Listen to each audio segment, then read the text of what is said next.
Welcome दोस्तों, welcome to the vibrational channel. तो I hope आप लोग वो मेडिटेशन प्रैक्टिस कर रहे हो, क्योंकि जितनी बार आप वो मेडिटेशन प्रैक्टिस करोगे, जितना टाइम, जिस तरीके से जो डिस्पेंजा बताते हैं, जितना टाइम आप उस मोमेंट में, उस इमोशन में, उस एनर्जी में लिंगर करोगे, उतनी ही चांसेस आपके बढ़ते हैं वो चीज़ आपकी लाइफ में आए, वो मिस्टिकल एक्सपीरियंस आपकी लाइफ में आए, वो मैनिफेस्टेशन आपकी लाइफ में आए। आज का वीडियो थोड़ा बहुत लंबा होने वाला है और आज हम बात करने वाले हैं बहुत ही डिटेल्ड सब्जेक्ट के बारे में कि किस तरीके से बायोलॉजिकली हमारा माइंड और हार्ट इम्पैक्ट करता है जब हम मेडिटेशन में जाते हैं, जब हम ये चीज़ को पूरी तरह से अपनी पूरी डेली लाइफ में इम्प्लीमेंट करते हैं।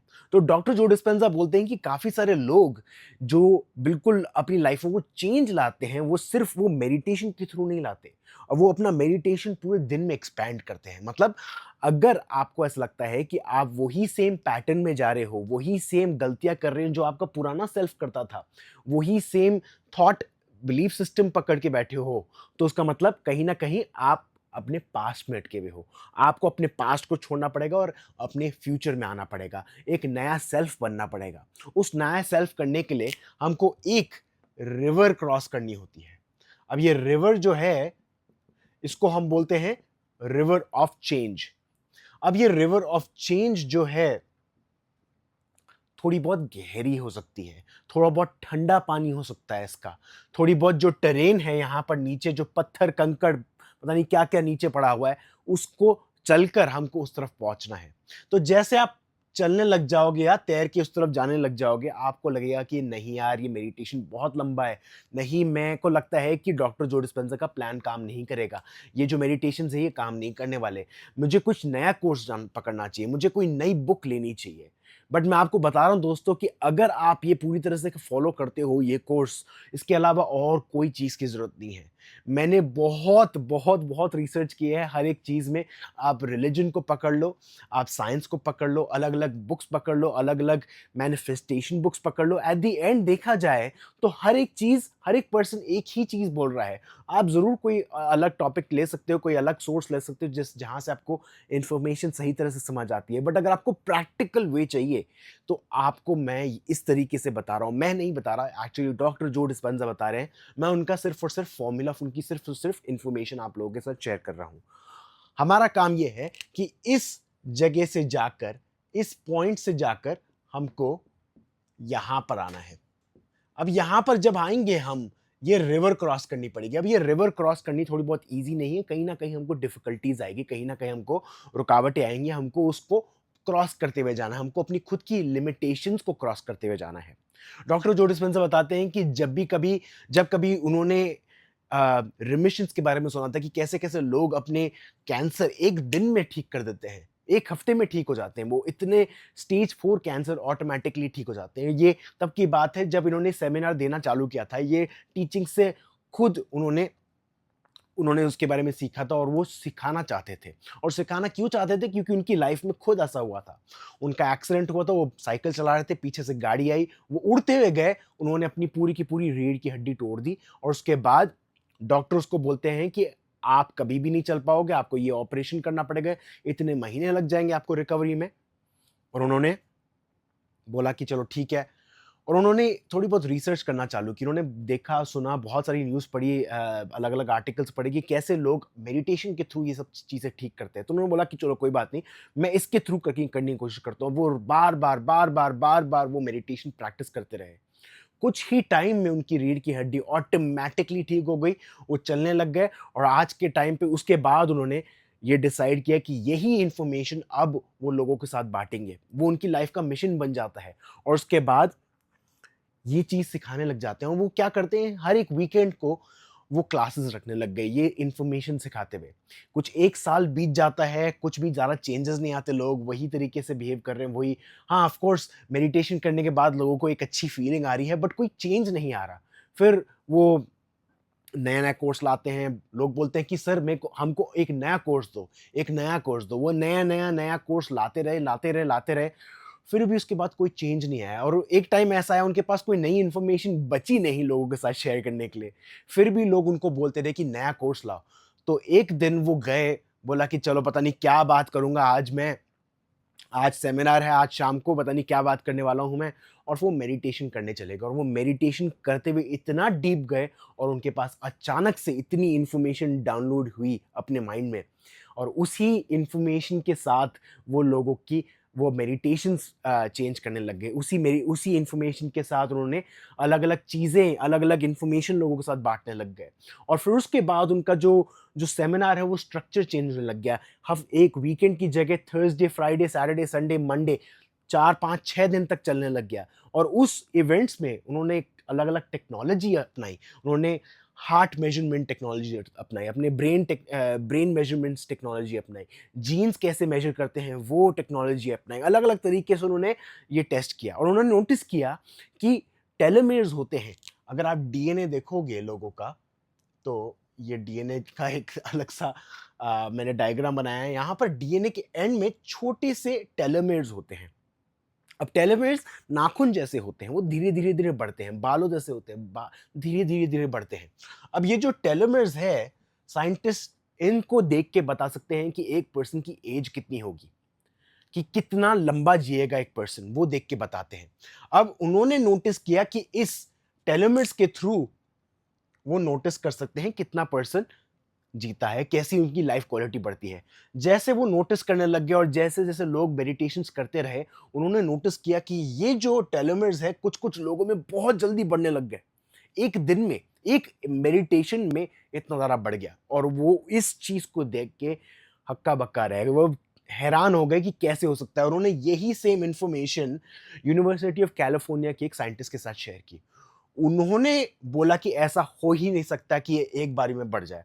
फिर उनकी रिसर्च टीम आई डॉक्टर जो डिस्पेंजा के साथ मेडिटेशंस जो कर रही थी, उनके साथ उन्होंने रिसर्च करना चालू की। आज के टाइम पे जब भी कभी उनकी ये मेडिटेशंस जब भी कभी इनके सेमिनार्स होते हैं, अलग-अलग टीम्स आती हैं, इसको रिसर्च करती है क्योंकि हर एक पर्सन के ऊपर एक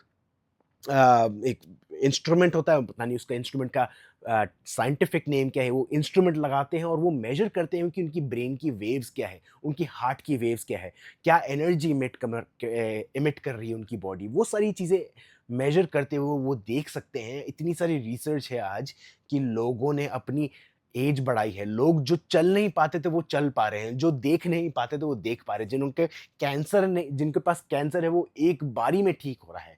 अब डॉक्टर जो डिस्पेंजा की एक लाइन है जो मुझे बहुत ज़्यादा पसंद आती है और वो ये है, in this age of information ignorance is a choice.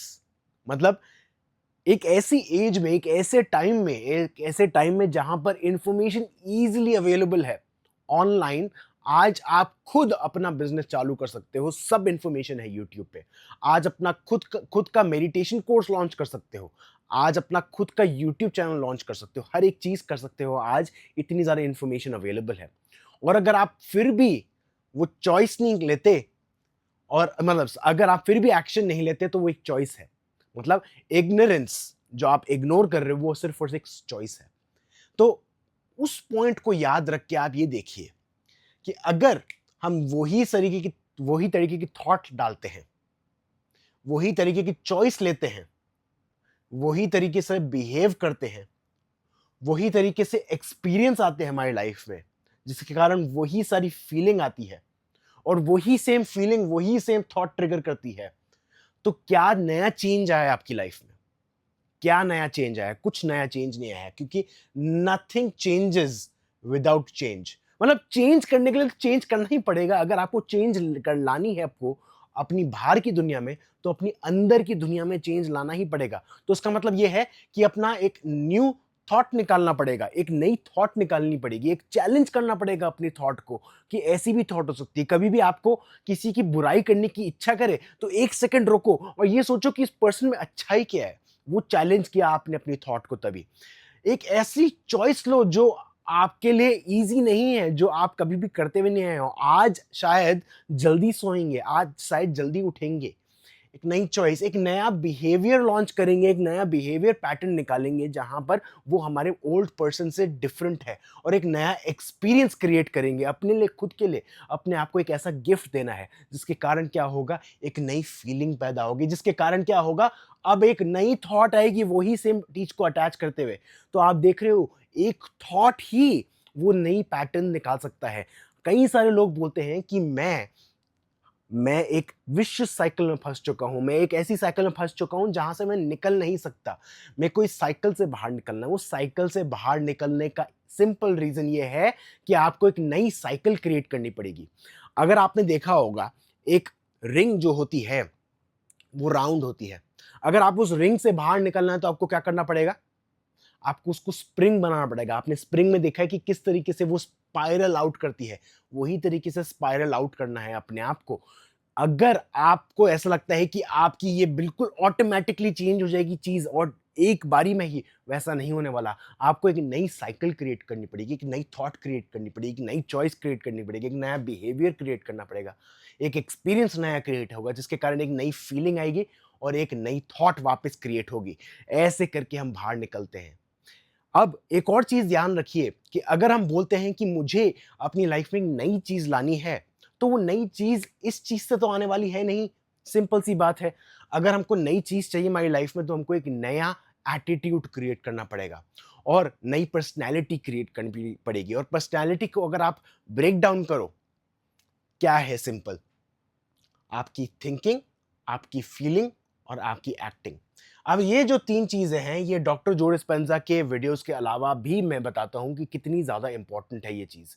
ये ट्रायंगल, थिंक, फील और एक्ट, जो थिंकिंग आएगी आपके पास, उसी तरीके से आप फील करोगे, उसी तरीके से आप एक्ट करोगे। अगर आप अपने आप को एक ऐसी थिंकिंग दे रहे हो जो आपके इस यूनिवर्स के अलाइनमेंट में नहीं है, तो आप एक ऐसा एक्शन, एक ऐसी फीलिंग आएगी आपके माइंड में जो जिसके कारण आप एक ऐसा एक्शन लोगे जो उस यूनिवर्स के अलाइनमेंट के साथ जुड़ा हुआ नहीं होगा। तो हमारा काम सिंपली ये है कि एक ऐसी पर्सनैलिटी क्रिएट करना जो इस पुराने सेल्फ से डिफरेंट है। एक नया स्टेट ऑफ बीइंग क्रिएट करना, एक नई पर्सनैलिटी क्रिएट करना। तो जब भी कभी हम वो मेडिटेशन करने बैठेंगे, हमारा काम सिंपली ये होगा, ये देखना कि ये जो पर्सनैलिटी है, इसको कैसे चेंज कर पाएँ। और वो पर्सनैलिटी कैसे चेंज करेंगे हम? हमको अपनी मेडिटेशन में वो थिंकिंग क्रिएट करनी है, वो फीलिंग क्रिएट करनी है, जिसके कारण हम मेडिटेशन के बाद वो वाला एक्शन ले पाएँगे जो हमारे सबसे अलाइनमेंट में है। तो मतलब जब मेडिटेशन करने बैठेंगे, हमको वो चीज़ें रिहर्स करनी है, हमको वो चीज़ें विजुअलाइज़ करनी है, हमको वो चीज़ें मेंटली प्रैक्टिस करनी है। मेंटली और इमोशनली प्रैक्टिस करनी है कि कैसा फील करेगी आपकी बॉडी जब आपकी लाइफ में वो चीज़ ऑलरेडी है, होगी नहीं, ऑलरेडी है। अगर मेरी लाइफ में ऑलरेडी वो $10 मिलियन है, 10 करोड़ रुपए, कैसा फील करूँगा मैं अभी? मुझे इतनी ज़्यादा खुशी होगी, इतनी ज़्यादा एक्सपेंशन महसूस होगी कि मैं आराम से बैठ नहीं पा रहा, मेरे को इतनी ज़्यादा एनर्जी आ रही है मेरी बॉडी में। वैसा हमको फ़ील करना है। तो जब भी कभी आप मेडिटेशन करने बैठोगे, ये रिहर्सल बहुत काम आएगा। अब वो क्यों काम आएगा, मैं आपको डायग्राम के थ्रू समझाता हूँ कि कैसे हमारी ब्रेन वेव्स वो साइकिल क्रिएट करती है, वो ग्राफ क्रिएट करती है। तो ये जो देख रहे हो आप बोर्ड पे, ये हमारी ब्रेन वेव्स है। अब अगर अभी आप ये वीडियो देख रहे हो, आराम से बैठे हो, रिलैक्स्ड, तो आप अभी ये बीटा वेव पैटर्न में हो। मतलब कहीं आपका ध्यान थोड़ा बहुत यहाँ पर है, थोड़ा बहुत ध्यान बाहर देख रहे हो। अगर आप ड्राइव कर रहे हो, ड्राइव तो करना नहीं चाहिए अभी आपको। अगर आप किसी के साथ बैठे हो, आपका ध्यान शायद वहाँ पर है, आपकी शायद पीछे टीवी चल रही है या आपकी म्यूज़िक चल रही है आस-पास या बाहर लोग डॉग्स भौंक रहे हैं, बार्क रहे हैं। तो ये सब चीज़ें बाहर चल रही है आपकी आवाज़, तो आपका ध्यान यहाँ पर है, बीटा वेव में। कहीं न कहीं अगर आप अपनी ब्रेन वेव्स को मेज़र करोगे, तो इस तरीके से आपकी ब्रेन वेव्स दिखेगी। बहुत ही हाई फ्रीक्वेंसी है, बहुत ही ज़्यादा काम कर रहा है आपका माइंड। तो अगर आपकी ब्रेन की मैप लोगे, तो ब्रेन की मैप में कैसा लगेगा आपकी ब्रेन? आपकी ब्रेन मान लो ये है और यहाँ से यहाँ ऐसी आपकी ब्रेन वेव चल रही है, ठीक है? अब हम देखते हैं अल्फा में। अल्फा में मैं आपको बोलता हूँ कि एक लंबी साँस अंदर, लंबी साँस बाहर, रिलैक्स्ड, आपका ध्यान यहाँ पर होना चाहिए, थोड़ा बहुत अलर्ट रहिए, मैं आपसे क्वेश्चन पूछूँगा इसके बाद तो आपका ध्यान यहाँ पर आ जाएगा। अब आपका जो अटेंशन है थोड़ा बहुत फ़ोकस्ड हो जाएगा, थोड़ा बहुत नैरो हो जाएगा, आप ज़्यादा चीज़ों पे ध्यान नहीं दोगे, अब आपका ध्यान यहाँ पर होगा। तो ये आपकी ब्रेन वेव्स है, यहाँ पर थोड़ी बहुत रिलैक्स हो जाती है। अब तक तो हम कॉन्शियस हैं, उसके बाद मैं आपको मेडिटेशन करने के लिए भेजता हूँ। मैं बोलता हूँ कि आप मेडिटेशन में जाइए डीप। फिर क्या होता है मेडिटेशन में हम चालू करते हैं हाई बीटा वेव पैटर्न से, मतलब जहाँ पर फ्रीक्वेंसी बहुत ज़्यादा तेज़ है। फिर उसके बाद बीटा में ही मिड वेव बीटा, जहाँ पर थोड़ी बहुत फ्रीक्वेंसी कम होती है। फिर लो बीटा, जहाँ पर थोड़ी बहुत और फ्रीक्वेंसी कम होती है। फिर उसके बाद हम अल्फा में जाते हैं, जहाँ पर हमारी फ्रीक्वेंसी थोड़ी बहुत रिलैक्स होने लग जाती है। जहाँ पर हमने 2-4 ब्रेथ ले रखी है, अभी हम फ़ोकस्ड हो चुके हैं, हमने बाहर के वर्ल्ड को डिस्कनेक्ट कर दिया। फिर उसके बाद धीरे-धीरे करके हम जाते हैं थीटा में। थीटा में क्या होता है, अब हम धीरे-धीरे रिलैक्स्ड हो रहे हैं, हमारा ध्यान उस स्पेस में है, उस ब्लैकनेस में है, हमने बाहर के वर्ल्ड को बिल्कुल डिस्कनेक्ट कर दिया है। इस टाइम पे क्या होता है, यहाँ पर एक बहुत ही इम्पोर्टेंट काम चल रहा है। ये आप देख रहे हो, यहाँ पर मैंने लिखा है CON, यहाँ पर मैंने लिखा है अ, अनकॉन, यहाँ पर कॉन्शियस लिखा है, यहाँ पर अनकॉन्शियस लिखा है सिंपली। कॉन्शियस ब्रेन आपकी ये बीटा वेव पैटर्न में है और अनकॉन्शियस वेव है आपकी थीटा और डेल्टा। अब ये अनकॉन्शियस वेव में क्या हो रहा है, आपकी थीटा वेव, आपकी ब्रेन बहुत ज़्यादा सजेस्टेबल हो जाती है। मतलब अगर मैं आपको मेडिटेशन में बोलता हूँ कि आपको बिल्कुल रिलैक्स करना है, आपके हाथ-पैर बिल्कुल रिलैक्स हो रहे हैं, आपकी लाइफ़ बिल्कुल अच्छी चल रही है, आपकी लाइफ़ में बिल्कुल प्रॉब्लम नहीं चल रही है, आप अपनी लाइफ़ में बहुत ज़्यादा सक्सेसफुल हो रहे हो। ये सारी इन्फॉर्मेशन कहीं न कहीं आप एक लेवल पे मान लेते हो, एक तरीके से एक्सेप्ट कर लेते हो। हिप्नोसिस जब हम करते हैं, जब कोई पर्सन करता है हिप्नोसिस में, तो वो पर्सन को इसी थीटा वेव में बहुत ज़्यादा डीप ले जाता है, जहाँ पर उसकी ब्रेन बहुत ही ज़्यादा सजेस्टेबल हो जाती है। वहाँ पर क्या होता है, हमारा ये जो बीटा और अल्फा वेव है, उससे हम बिल्कुल दूर चले जाते हैं। हमारा क्या हो रहा है, हमारा एनालिटिकल माइंड जो है, हमारा कॉन्शियस माइंड है, अब वो धीरे-धीरे डिस्कनेक्ट हो रहा है। अब हमारा अनकॉन्शियस, हमारा सबकॉन्शियस माइंड चालू हो रहा है। यहाँ पर हमारी सजेस्टिबिलिटी ज़्यादा तेज़ हो जाती है। इसलिए कई बार बोलते हैं, आपने देखा होगा, काफ़ी सारे टीचर्स बोल चुके हैं, जब भी आप विजुअलाइज़ करते हो, सोने से जस्ट पहले अगर आप विजुअलाइज़ करोगे, उसका बहुत ज़्यादा इम्पैक्ट पड़ेगा। क्यों? क्योंकि जब भी कभी आप सोने वाले होते हो, आपको कहाँ पर पहुँचना होता है? डेल्टा वेव में। उस डेल्टा वेव में आप सोते हो, बट उससे पहले कौन-सा आता है? थीटा, जहाँ पर आप बहुत ज़्यादा सजेस्टिबल होते हो, जहाँ पर आप पूरी तरह से जो भी सजेशन देता है आपको, उसको मान लेते हो। तो उसी तरीके से हम ये करते हैं। इसलिए रात को टीवी देखना, सोते-सोते टीवी देखना अच्छी बात नहीं है, क्योंकि क्या होता है, रात के टाइम पे जब आप टीवी देखते हो, क्या चलता है टीवी पे? इन्फॉर्मर्शियल्स आते हैं, जहाँ पर आप बोलते हो, अगर आपको जोड़े का दर्द है, अगर आपको कमर का दर्द है, तो आपको ये मसाजर लेना चाहिए, आपको ये चीज़ें लेनी चाहिए, आपको ये एक्यूपंक्चर लेना चाहिए। वो रात के टाइम पे क्यों आते हैं? क्योंकि आप हमारी ब्रेन बहुत ज़्यादा सजेस्टेबल होती है। हम जल्दी से फ़ोन उठा के कॉल लगा देते हैं, मेरे को ये चीज़ प्रोडक्ट डिलीवर कर दो, या ऑनलाइन जाके हम वो खरीद लेते हैं। क्यों? क्योंकि वो जैसे जिस तरीके से बताते हैं, जिस तरीके से वो इमोशनल तारों को छेड़ते हैं, इसके कारण हमारा सजेस्टिव ब्रेन बहुत ही ज़्यादा एक्टिव होता है और हम वो जल्दी से परचेज़ कर लेते हैं। तो हमारी ब्रेन को देखा जाए तो इस तरीके से काम करती है। अब यहाँ पर होता है मैजिक। जब भी कभी हम मेडिटेशन करने जाते हैं, हम ये थीटा लेवल पे पहुँचते हैं, थीटा लेवल के बाद हम डेल्टा लेवल पे पहुँचते हैं। डेल्टा लेवल पे क्या हो रहा है, हम पूरी तरह से सोए नहीं हैं हम, हमारा ब्रेन सो गया है, हमारी बॉडी जगी हुई है, हम अवेयर हैं, हमारी अवेयरनेस अभी तक प्रेज़ेंट है। इस मोमेंट पे क्या होता है, अगर आप इसको कंटिन्यू रखते हो, अपने मेडिटेशन में कंटिन्यू रखते हो, तो क्या होता है, आप पहुँचते हो गामा में। अब आप ये देख रहे होंगे कि यहाँ पर क्या हो रहा है, ये जो ग्राफ है, कहीं न कहीं इस ग्राफ से कहीं कुछ हद तक मिलता है। ऐसा क्यों? क्योंकि ये जो ग्राफ है, ये है स्ट्रेस का ग्राफ। मतलब आपकी ब्रेन बहुत ज़्यादा काम करनी पड़ रही है, उसको यहाँ पर फ़ोकस करना पड़ रहा है, उसको यहाँ पर फ़ोकस करना पड़ रहा है। हर किधर से उसको इन्फॉर्मेशन मिल रही है, बिल्कुल एकदम मच्छी मार्केट हो गया है ब्रेन में, ऐसा लग रहा है। बट अगर आप गामा को देखोगे, तो उसकी ब्रेन वेव कैसी दिखेगी? उसकी ब्रेन वेव आपकी ब्रेन स्कैन में ऐसे दिखेगी। बिल्कुल ऑर्गेनाइज़्ड, बिल्कुल ऑर्गेनाइज़्ड। जिस तरीके से अगर आप देखते हो कि एक मेट्रोनोम काम करता है, डॉक्टर जो डिस्पेंजा ने अपने वीडियो में मेट्रोनोम का एग्ज़ाम्पल दिया। अब मेट्रोनोम में क्या करते हैं, अगर आपने मेट्रोनोम देखा है, वो ऑलमोस्ट एक पेंडुलम जैसा दिखता है। अब काफ़ी सारे म्यूज़िशियंस यूज़ करते हैं, वो टिक टॉक करके आवाज़ करता है। सिंपल पेंडुलम मान लो। अगर आप यहाँ पर एक टेबल पे आप 50 पेंडुलम रखो और हर किसको अलग-अलग टाइम पे ट्रिगर करो, हर किसको अलग-अलग टाइम पे चालू करो। हर कोई कोई ऐसे होगा, कोई ऐसे होगा, बिल्कुल सिंक्रोनाइज़ नहीं होगा। उसी तरीके से हमारी ब्रेन काम करती है। मतलब बिल्कुल जो स्ट्रेस में होता है उस तरीके से काम करती है। क्योंकि उसको इन्फॉर्मेशन हर किधर से मिल रही है इस स्टेट में। बट धीरे-धीरे जब आप मेडिटेशन करने जाते हो, आपकी ब्रेन रिलैक्स होने लग जाती है। आप इस लेवल पे पहुँचते हो, फिर उसके बाद इस लेवल पे पहुँचते हो, फिर उसके बाद इस लेवल पे पहुँचते हो, फिर उसके बाद इस लेवल पे पहुँचते हो, जहाँ पर अब आपकी ब्रेन बहुत ही ज़्यादा एक्टिव है। अब क्या हो रहा है, इन्फॉर्मेशन हर बाहर से नहीं आ रही। अब हमने क्या किया है, हम बिल्कुल प्योर स्पेस में हैं, प्योर ब्लैंकनेस में हैं। उस ब्लैंकनेस में, उस नो सोर्स में क्या हो रहा है, उस सोर्स से इन्फॉर्मेशन आ रही है अब। वो सोर्स से ऑटोमेटिकली इंफॉर्मेशन आ रही है, जिसके कारण अब आपकी ब्रेन बहुत ही ज़्यादा फास्ट काम कर रही है, बहुत ही ज़्यादा उसको इंफॉर्मेशन मिल रही है। इसको हम बोलते हैं डाउनलोड। ये ऐसी डाउनलोड्स आती है, ऐसी इंफॉर्मेशन आती है हमारे पास अचानक से, और हम उस इंफॉर्मेशन को अपने डीएनए में सेव करते हैं, हमारे सेल्स में सेव करते हैं, जिसके कारण हमारी ब्रेन में और हमारे हार्ट में और हमारी बॉडी में एक सिंक्रोनिस्टिक पैटर्न बनता है। बहुत ही अलाइनमेंट क्रिएट होता है। अब क्या हो रहा है, हमारी बॉडी बिल्कुल रिलैक्स हो रही है। बट क्या होता है, जब भी कभी हम मेडिटेशन करने बैठते हैं, वही से मेट्रोनोम का एग्जाम्पल लेते हैं। मेट्रोनोम में क्या हो रहा है, वो पेंडुलम अलग अलग फ्रीक्वेंसी पे चल रहे हैं, हर एक चीज अलग अलग फ्रीक्वेंसी पे चल रहे हैं।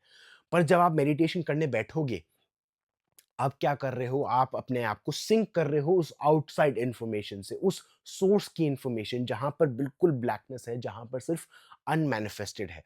अब क्या हो रहा है, उस इंफॉर्मेशन के साथ धीरे धीरे करके हर एक चीज अलाइन करने लग जाएगा। हर एक चीज, हर एक मेट्रोनोम, हर एक पेंडुलम अलाइन होने लग जाएगा। धीरे धीरे करके हर एक मेट्रोनोम अलाइन हो जाएगा। एक दो अलग अपनी फ्रीक्वेंसी पे चलेंगे। कैसे? जिस तरीके से हमारा माइंड चलता है। जब आप मेडिटेशन करने बैठोगे, शायद आपको 1 साल हो गया मेडिटेशन करते हुए, प्रैक्टिस करते हुए, फिर 1 साल के बाद भी आपको वो ज़रूर थॉट आएगी, यार I think I should give up, मुझे गिव अप कर देना चाहिए, ये किसी काम का नहीं है, ये कोई पॉसिबल नहीं है, तू किसी काम का नहीं है, तू हमेशा फेलियर रहा, ये ऐसे करके आपके पास नेगेटिव थॉट आएगी, क्योंकि वो पेंडुलम जो है, वो अभी तक पुरानी वाली फ्रीक्वेंसी पे अटका हुआ है। हमारा काम ये है कि हमको सिर्फ़ और सिर्फ़ लेट गो करना है, उसको जाने देना है।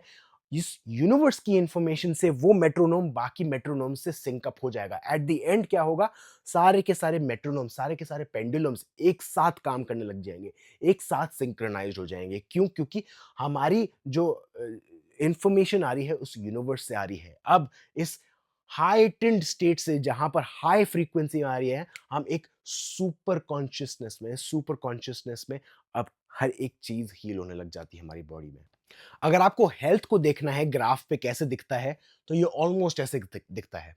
यहां पर इसका जो हाई है, यहां पर एक दूसरी ब्रेन वेव से यहां पर हाई पे टच कर रहा है, इसके भी हाई से टच कर रहा है। तो मतलब अगर आपको ब्रेन में अगर उसका स्कैन लोगे, तो आपकी जो ब्रेन का स्कैन है, बिल्कुल सिंक्रोनाइज दिखेगा, या ज्यादा उस पर एक्टिविटी दिखेगी नहीं, मतलब बहुत कम एक्टिविटी दिखेगी। तो सब कुछ ऑर्गेनाइज तरीके से चल रहा है। और अगर आपको अनहेल्दी में देख रहा है, तो किस तरीके से दिखेगा, ऐसे दिखेगा। उसका जो ग्राफ है बिल्कुल मैच नहीं करेगा। ऊप जो उसके हाइज हैं लोज से मैच नहीं करेंगे, लोज है हाइज से मैच नहीं करेंगे। उसी तरीके से ये चलता है। अनहेल्दी ऐसे दिखता है। अब बात ये है कि जितना अनहेल्दी रहोगे, उतना ही वो केओस क्रिएट करेगा। और जितना हेल्दी करोगे, जितना हेल्दी रखोगे अपनी ब्रेन को, जितनी ऑर्गेनाइज्ड रहेगी आपकी ब्रेन, जितनी सिंक्रोनाइज्ड रहेगी, अब वो ब्रेन वेव, वो जो गामा वेव ब्रेन वेव थी, वो कैसे क्रिएट होती है, वो इसके थ्रू क्रिएट होती है। मैंने आपको बताया था कि अल्फा में आपकी ब्रेन काम रहती है, फिर उसके बाद आप डेल्टा में जाते हो, उसके बाद काम रहती है, फिर उसके बाद थीटा में जाते हो, फिर काम रहती है, फिर उसके बाद डेल्टा में जाते हो, बिल्कुल काम हो जाती है, फिर अचानक से ये वेव क्रिएट होती है। कैसे? क्योंकि हमारी जो वो वेव्स थी, वो इतनी ज़्यादा सिंक्रोनाइज़्ड थी, इतनी ज़्यादा सिंक्रोनाइज़्ड थी कि वो वेव एक साथ जुड़ के क्या हुआ, उन्होंने एक बड़ी-सी साइकिल क्रिएट करी। तो मतलब जितना आप अपनी ब्रेन को ऑर्गेनाइज्ड रखोगे, उतनी बड़ी-बड़ी वेव्स क्रिएट होती रहेगी, और उस बड़ी-बड़ी वेव्स से क्या होगा, अब आप और भी ज़्यादा अटैच हो रहे हो उस यूनिवर्स से। उसके बाद अब आपका हार्ट सेंटर चालू करता है काम करना। हार्ट सेंटर जैसे ही एक्टिवेट होता है, अब आपकी हेल्थ इस लेवल पे दिखती है, जहाँ पर आप बिल्कुल ऑर्गेनाइज़्ड हो, आपकी आपकी जो हेल्थ है बिल्कुल ऑर्गेनाइज़्ड है, आपके टेलोमेर्स एक्सटेंड हो रहे हैं, आपके ब्लड वेसल्स एनरिच्ड हो रहे हैं, आपके टिश्यूज़ चेंज हो रहे हैं, आपके बोन्स एनरिच्ड हो रहे हैं। हर एक पार्ट आपकी बॉडी का चेंज होने लग जाता है। आपकी लाइफ में आस-पास चीज़ें चेंज होने लग जाती हैं, क्योंकि जिस तरीके से आपकी एनर्जी है वो चेंज होने लग जाती है।